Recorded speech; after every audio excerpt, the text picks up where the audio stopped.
Une très belle carte pour cette fin d'année 2025. On est parti pour l'analyse des 9 top matchs de ce week-end. C'est parti. Manchester United, Newcastle, un choc de Première Ligue pour ce seul match de Boxing Day entre le 7e et le 11e du classement. Manchester United continue de laisser filer des occasions, comme lors de sa défaite 2-1 face à Aston Villa dimanche, malgré une prestation qui reste quand même encourageante. Du côté de l'attaque, ça va mieux avec quand même 12 buts inscrits sur les 5 derniers matchs. Mais à noter tout de même que les deux meilleurs buteurs de l'équipe sont absents. Bruno Fernandes, blessé à la cuisse, et Mbomo qui a rejoint le Cameroun pour la CAN.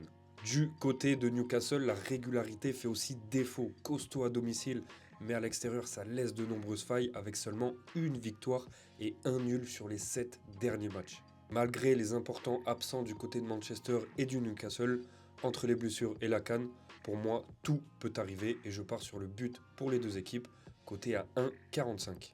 Duel très déséquilibré entre le 17e et City qui est deuxième à 2 petits points du leader Arsenal.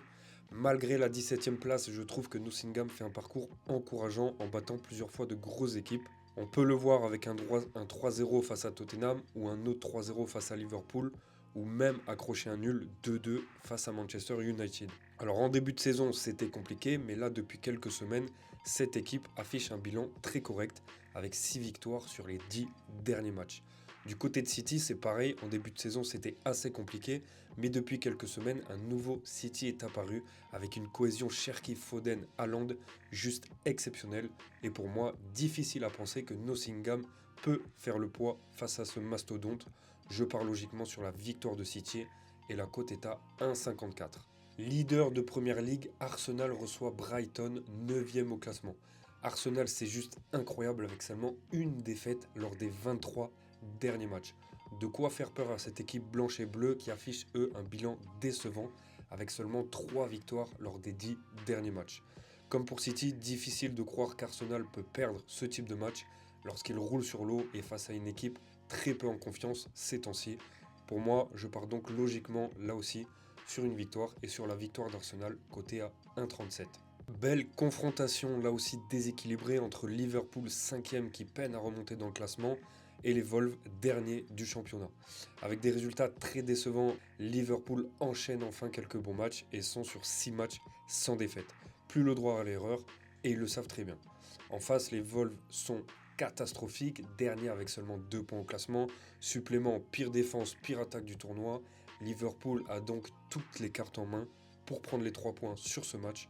Je pars donc sur la victoire, là aussi, victoire de Liverpool par 2 buts d'écart, la cote est à 1,53.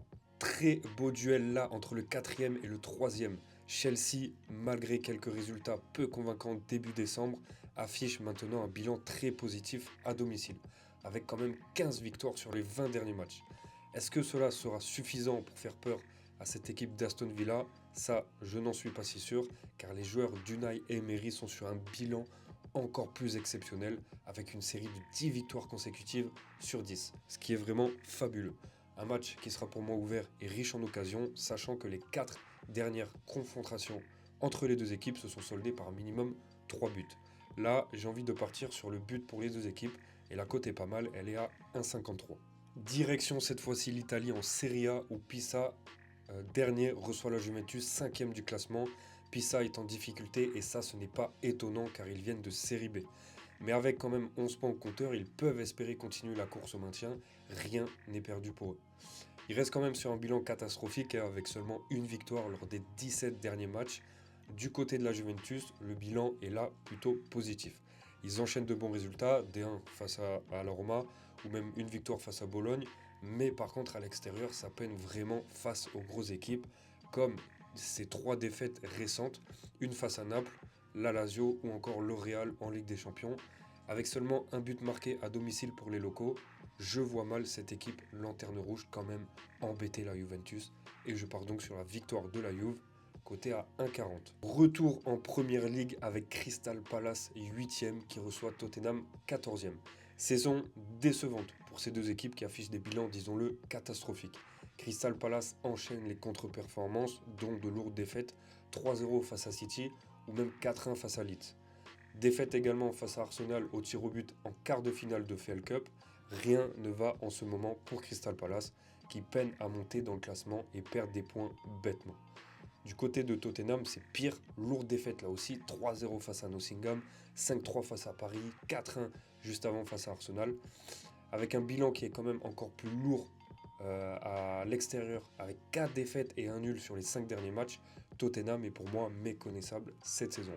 J'ai envie là de faire confiance à cette équipe de Crystal Palace qui, en cas de victoire, peuvent se rapprocher de la 5e place et se qualifier pour les coupes européennes. On n'y est pas encore, mais il faut quand même y penser.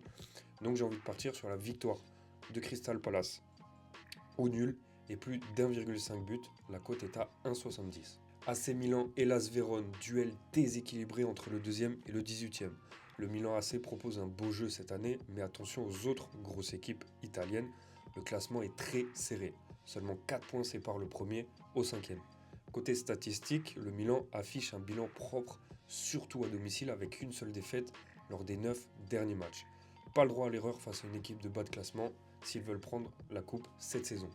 Et Las Vérone, qui n'avait pas gagné un seul match depuis le début de la compétition, vient d'enchaîner 2 belles performances en battant 3-1 l'Atalanta et 2-1 la Fiorentina.